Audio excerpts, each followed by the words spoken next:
And I got this question in from a viewer named Darnell, and he pointed me to a video on Leo Laporte's TWiT podcast network. They cover a lot of technology stuff.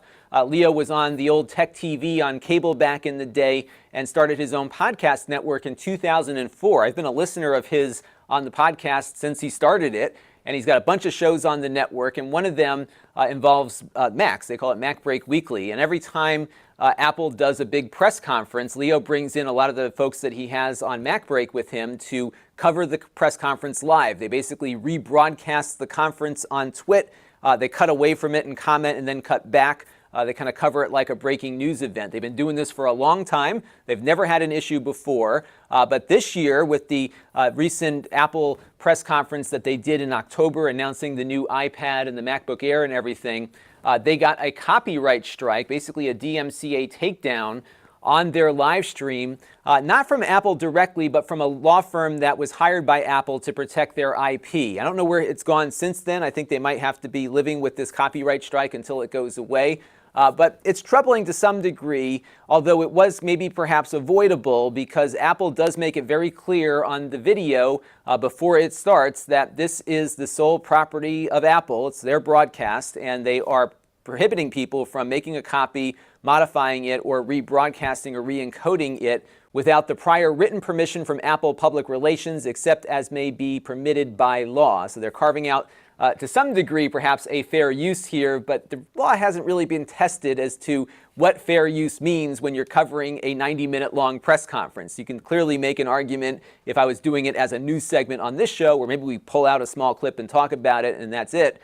But to actually cover the event and switch back and forth might be a little more difficult. It's not fair to Leo just because he's been doing it for so long, but clearly Apple has stipulated here what they want to do moving forward, and now it looks like they're enforcing it. And I think to some degree the reason why Apple might be getting more aggressive is that it is often the case where sometimes algorithms will put a live stream in front of viewers, whether it's on YouTube or on Facebook, and people might assume that that is the official stream when in fact it is not. And I'll give you a great example of something we did on this channel.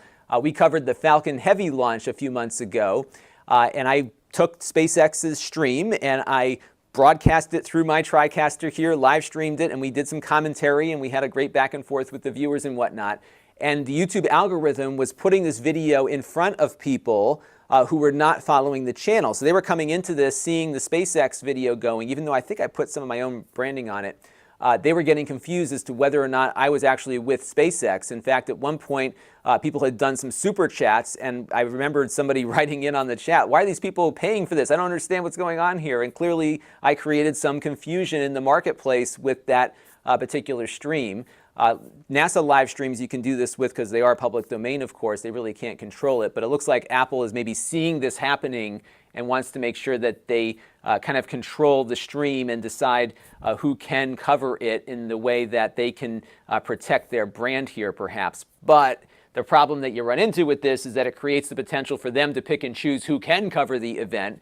And I think that has a lot of issues that could come with it as well. So what I might try to do for the next Apple event is maybe I will write to Apple Public Relations and see if they give me permission to cover their stream as a rebroadcast with my commentary, and let's see what they say. My gut is that they probably won't respond to my email at all, or they might just deny me outright. But I'm just curious to see what would happen if a small-time YouTuber like myself asked the big A for permission to cover their stream, and what happens. Let's try that when it happens next. This channel is brought to you by the Lon.TV supporters, including gold-level supporters Chris Allegretta, the Four Guys with Quarters podcast,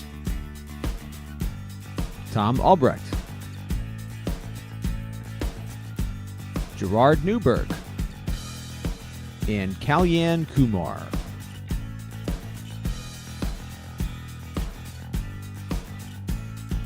If you want to help the channel, you can by contributing as little as $1 a month.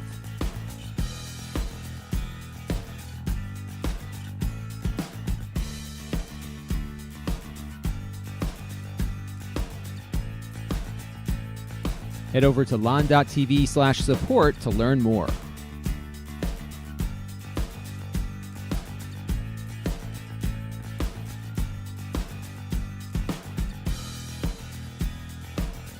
And don't forget to subscribe. Visit Lon.TV/S.